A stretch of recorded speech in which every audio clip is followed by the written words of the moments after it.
Можно ли объединять намерения в одной молитве? Альхамдулиллах. Вассалату вассаляму аля расулиллах. Ва аля алихи ва сахбихи. Ва ман валя амма ба'д. Вопрос объединения нескольких намерений в одной молитве возвращается к великому благу, которое даровал нам Всевышний, когда эта умма, мусульманская умма, совершая меньше деяний, получает больше награды за то, что она может объединять намерения, за то, что она может объединять намерения. И если мы сегодня посмотрим на жизнь человека, мы обнаружим, что большая часть его жизни не относится к поклонению. Это его работа, это его сон, это его отдых, это его прием пищи и так далее. И только, может быть, 5% или 10% от всей его жизни имеет отношение к конкретным поклонениям, которые он совершает. Будь это молитва, посты, зикры и так далее. Но в то же время мы видим, что Аллах Субхану Тааля говорит в своем священном Коране: «Куль инна салати ва нусуки ва махьяя ва мамати лилляхи раббил алямин». Скажи, моя молитва, мое жертвоприношение, моя жизнь и моя смерть для Аллаха Субхану Тааля, Господа миров. То есть у верующего, который на самом деле является единобожником, верит в Аллаха так, как подобает, вся его жизнь является поклонением. Каким образом? Потому что он объединяет намерения. Когда он совершает нечто из бытовых каких-то деяний, он делает это с намерением поклонения. Если он, например, ложится спать, он берет намерение, что он хочет отдохнуть для того, чтобы завтра встать пораньше, совершить тахаджуд, например, и чтобы у него были силы держать пост или помогать людям, или совершать благое. Если он принимает пищу, то же самое, имеет такое же намерение. Если он обеспечивает свою семью, то же самое, имеет намерение, чтобы его дети были праведными, были вскормлены халялем и так далее. То есть все его бытовые дела он делает поклонением. Все его бытовые дела становятся поклонением, потому что в этой религии дозволено объединять намерения. Ты можешь в каком-то деянии, которое в основе своей не поклонения, сделать намерение, чтобы это было поклонением. Деяние просто дозволенное, разрешенное. Ты делаешь из него поклонение, и это из милости Аллаха Субхану Тааля. И как говорили саляфы, сабаку биньят ля битаат, то есть праведные предшественники опередили других чем? Опередили их намерениями, но не количеством поклонений. Не количеством поклонений они опередили других, именно намерением, той праведностью, той правдивостью, которая была в их сердцах. Поэтому это великая милость Аллаха Субхану Тааля для каждого верующего. Что же касается самого вопроса объединять несколько намерений в одной молитве. Молитвы бывают двух видов. Молитвы бывают все молитвы, будь это обязательные или необязательные. Они делятся на два вида. Максуд биль-адад и максуд биль-ада. То есть те молитвы, которые подразумеваются в совершении определенного количества. Это первая классификация. И вторая классификация максуд биль-ада, которые подразумеваются в совершении только. Подразумевается в совершении. То есть там не подразумевается количество. Там не подразумевается количество. Поэтому те молитвы, которые подразумеваются в количестве, их нельзя объединять в намерении. Какой пример этому? Например, у вас вы утром пропустили, например, сунну фаджра.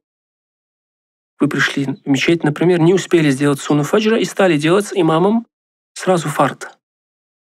Потом сразу вы забыли ее восполнить, вспомнили об этом только в обед. И вы захотели восполнить эту сунну. Дали азан обеденного намаза, и вы решили совместить эту сунну фаджра 2 раката и сунну перед зухром, перед обеденной молитвой. Это является недозволенным. Потому что и эта, и та молитва, они являются из тех молитв первой классификации, которые подразумевается под ними количество. Их нельзя объединять. Иначе человек бы сделал одну сунну и сказал бы: я намереваюсь все сунны в день, которые делаются, я делаю с этой молитвой. Что является неприемлемым, конечно же. Это первая классификация. Вторая, если он хочет объединить, например, ту молитву, которая подразумевается в количестве, с той молитвой, которая подразумевается в действии, в ее совершении. Например, он приходит в мечеть, дали азан. Он должен сделать сунну, то есть ему желательно сделать сунну обеденного намаза. В то же время он хочет сделать тахиятуль масджид, приветствие мечети. Приветствие мечети является молитвой второй категории, которой подразумевается действие в них, но не количество. Поэтому он эти две молитвы может объединить. Нету проблем в этом.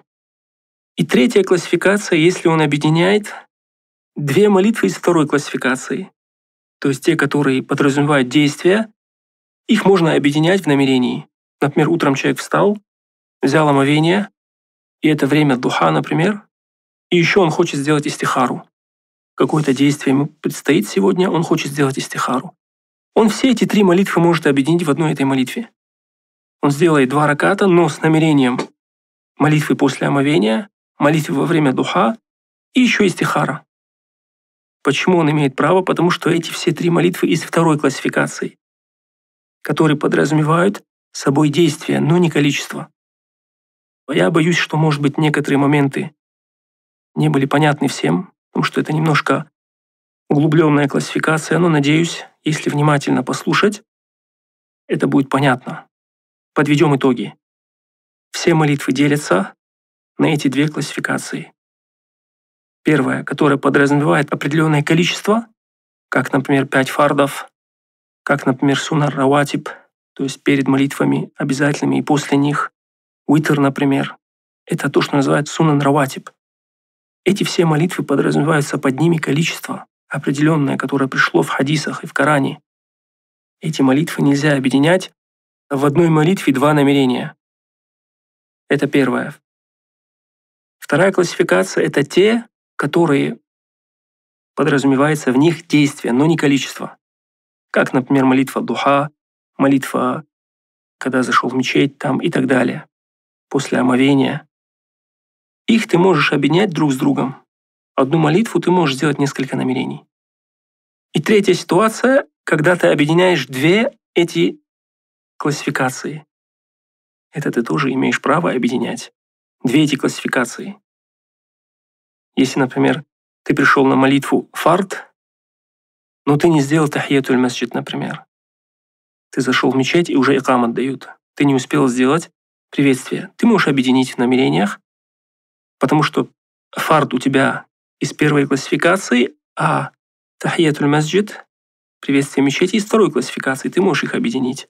Аллаху а'лям. Ассаламу алейкум. Можно на примере молитвы аль-истихара объяснить, с чем ее можно объединять, а с чем ее нельзя объединять? Истихара относится к каким классификациям? Первой или второй? Первый. То есть там подразумевается ада или адад? Фальярка ракатейн гайр фарида, сказал пророк, саллаллаху алейхи ва саллям. Хорошо. Это подразумевается... Духа тоже сказано ракатейн, но тут не подразумевается именно адад.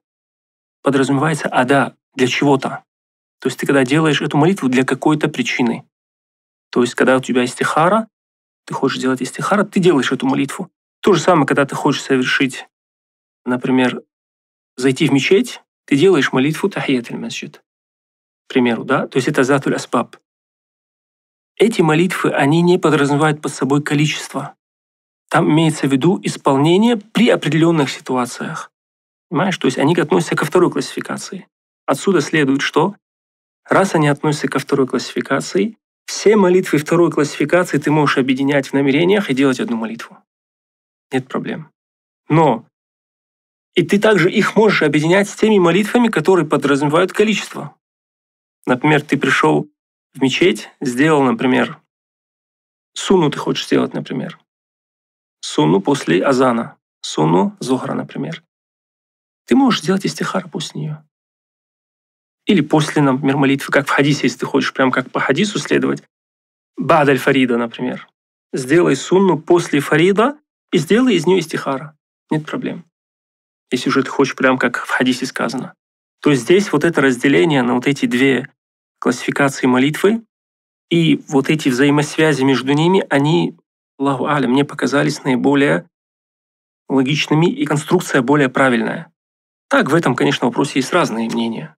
Есть некоторые разные мнения ученых, но, Аллаху алям, как будто бы эта именно конструкция и классификация является более подходящей. Аллаху алям. Один брат говорит, желательные можно, а фарды нельзя. То есть так получается, да?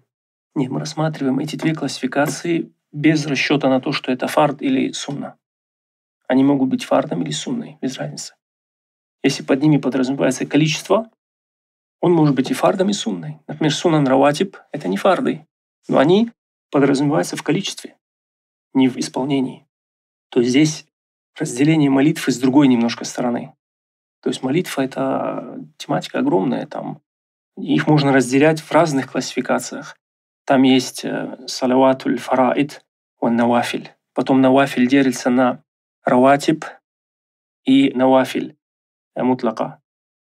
Потом навафиль также делится на затуль аспаб и бигайри затуль аспаб. То есть там классификаций очень много. Классификаций очень много. Аллаху алям. Конечно, мы это все не можем сейчас обсудить и раскрыть. И последний вопрос, он чуть-чуть непонятно, имеет ли прямое отношение к теме или нет. Бывает ли молитва сердца или дуа сердца? Если он имеет в виду под молитвой мольбу, то что молитва порой подразумевает под ней мольбу, то, конечно же, бывает. Человек делает мольбу своим сердцем. Если же касается молитвы самой, то обязательно, чтобы она была так, как научил пророк, саллаллаху алейхи ва саллям. То есть она должна иметь определенные качества, которые пришли в сунне пророка, саллаллаху алейхи ва саллям. Из деяний, из высказываний, там, намерений и так далее. Недостаточно просто в сердце. Нет. Если молитва, как молитва в нашей религии, то она имеет определенные качества, атрибуты. Если они не совпадают с этими атрибутами, это не называется молитвой. Если же он имеет в виду в общем филологическое название молитва, мольба, с этой стороны, то это разрешается.